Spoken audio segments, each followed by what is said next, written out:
Good morning, students. Today, the topic that we are going to see is natures of principles of management. Up till now, we have seen that principles are developed on the basis of certain observations, on the basis of certain experimentation, and on the basis of personal experiences of a manager. Thus, principles, thus when you draft a principle, it is termed as a science. But when to apply which principle, that is a art. That is for example अगर जब आप कोई principal draft करते हो, ठीक है, तो आप कोई थियोरिटिकल नॉलेज को लेके या on the basis of certain experiments के बेस पे आप एक प्रिंसिपल ड्राफ्ट करते हो, तो वो क्या है, इट इज अ साइंस. लेकिन कब कौन सा प्रिंसिपल आपको कौन से सिचुएशन में क्रिएटिवली आप यूज करोगे, that is a art. So let us try to understand what is the natures of principle of management. The very first is universal applicability. Universal applicability means whatever principles of management are being established, it is not restricted to a particular business organization or it is not restricted to a particular level of management only. It is applicable to all the types of organization, whether it is a business or non-business, whether it is a government or non-government, or whether it is a big or small.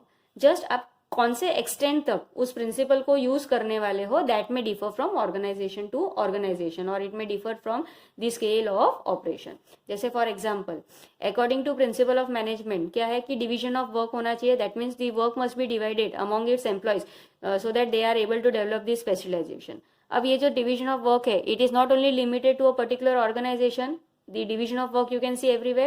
That is at home also you can see when that the work can be divided among the family members as per their abilities. Thus in business organization जो भी, however if they are operating at a very large scale, they may adopt this principle of division of labor at all levels of operation. लेकिन जो small scale के business है वहाँ पे ये division of labor may not be possible. So what does the first nature indicate? It is universally applicable. That is जो भी आप principles develop करते हो वो हर जगह पे follow होती है. हावेवर कहीं ना कहीं इसके ऊपर रेस्ट्रिक्शन कब हो जाता है, इट डिपेंड्स अपॉन कि जो भी एक्सटेंड है, इट डिपेंड्स अपॉन कि कौन से ऑर्गेनाइजेशन में यूज करना है, depending upon their scale of operation है, depending upon their business activity. Now the second is the general guidelines. इसका मतलब क्या है कि प्रिंसिपल्स ऑफ मैनेजमेंट ये आपको ब्रॉड गाइडलाइंस तो दे देता है बिजनेस प्रॉब्लम इन जर्नल, जो बिजनेस प्रॉब्लम है उसको आप किस तरह से सॉल्व करो. लेकिन इफ यू सी जो भी आपके रियल प्रॉब्लम्स होते हैं वो बहुत ज्यादा कॉम्प्लेक्स या डायनामिक होते हैं.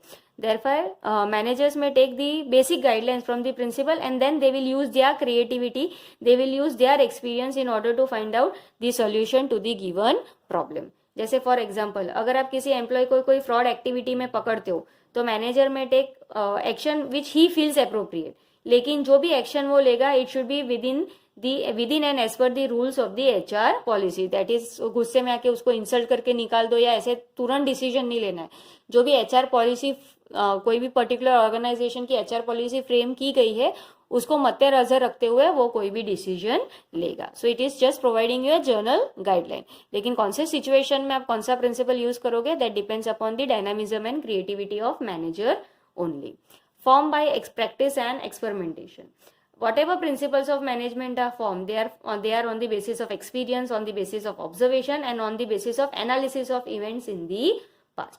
Now, the manager he may experiment different ways of achieving organizational goals, and उसके बेस पे, उसके सक्सेस के बेस पे final course of action may be decided. जैसे for example, remedy the problem of fatigue workers. जैसे अगर कोई मैनेजर देख रहा है कि there is been an increase in fatigue of workers, ठीक है, तो वो they can try to make a change in the physical environment. और अगर फिजिकल एनवायरमेंट चेंज करने से वर्कर्स की बोर्डम कम हो रही है, then that course of action can be taken as final. तो आप पहले सिचुएशन को ऑब्जर्व करो, आप देखो कि क्या पॉसिबल कोर्स ऑफ एक्शन हो सकते हैं, एंड देन कौन सा कोर्स ऑफ एक्शन उस पर्टिकुलर सिचुएशन को बहुत अच्छे से संभाल लेता है, that course of action will be decided. So it is again based upon various experiments. Then the fourth is flexible. Flexible means what, कि प्रिंसिपल ऑफ मैनेजमेंट का काम क्या है, it gives you set of guidelines या it gives you various tools so that the business problems may be solved. Now manager will have the discretion to select the tools and to modify the principle depending upon the given situation. That is for example principle of management such as division of work, but it is up to the manager to decide कि कौन सा type का work individually कोई बंदा काम करेगा या which type of work will be done as a group, so it is flexible. Similarly centralisation और डिसेंट्रलाइजेशन, यानी किसी एक बंदे को आप अथॉरिटी देके काम करवाओ या आपके टीम में जितने भी लोग हैं उनको कुछ ना कुछ थोड़ी थोड़ी अथॉरिटी देके काम करवाओ, तो ये डिसीजन किसके ऊपर है? It depends upon the management. So the manager will have the discretion to select relevant tools and modify the principle and decide which tool is to be used when. Then it is mainly behavioral. We have already seen that आपका ये जो management principles है, it pertains to human, therefore they influence the human behavior the most. Hence principles of management, they are mainly behavioral in nature. That is, for example, if you want to achieve maximum productivity from the workforce, the factory layout must ensure smooth movement of materials and workforce. अब यहाँ पे factory layout का मतलब क्या है? Different तरह के factory layout होते हैं. फैक्ट्री लेआउट मतलब किस तरह से आप आपके वर्क स्टेशंस को अरेंज करोगे कि आपका जो भी काम है, जो फ्लो ऑफ सर्विसेज या गुड्स है, वो एकदम आसानी से हो सके. जैसे सपोज ऑर्गेनाइजेशन में कैसे होते हैं, अलग अलग स्टेशन होते हैं, स्टेशन ए, स्टेशन बी, स्टेशन सी, स्टेशन डी. तो वो पास पास रख के अगर आप एक के बाद एक रखोगे तो there will be a smooth movement of goods will be there या smooth movements of workforce will be there. जबकि अगर आप स्टेशन ए एक जगह पे है, स्टेशन बी एकदम दूर है, फिर बाजू में ही स्टेशन सी है, फिर एकदम दूर वापस स्टेशन डी है, तो उसमें क्या होगा? The movement of materials and the movement of workforce will become a real headache for you. ठीक है. सो फैक्ट्री लेआउट आप इस तरह से रखो कि आपका मूवमेंट ऑफ मटेरियल्स जो है वो भी बहुत स्मूथली हो एंड वर्कफोर्स भी बहुत स्मूथली हो. यानी आपको वर्कर्स का भी ध्यान रखना है और आपके मटेरियल्स का भी ध्यान रखना है. So they are mainly behavioural in nature. Cause and effect relationship. It means the principles of management, they provide managers the idea about what could be the possible result if a particular principle is applied in a particular situation. इसका मतलब ये है कि cause and effect. cause का मतलब आप जानते हो कि कुछ करने का पीछे की वजह, और उससे जो रिजल्ट आने वाला है, that is the effect. जैसे for example, if you want to accomplish organizational goals, manager will set the targets and appreciation rewards. Then it will motivate all their sales executive to achieve, कि वो सिर्फ targets को ही achieve नहीं करे but उसको exit भी करे. ठीक है. तो ये आप जब टारगेट सेट करते हो, this target, setting of target, it will be term as a cost.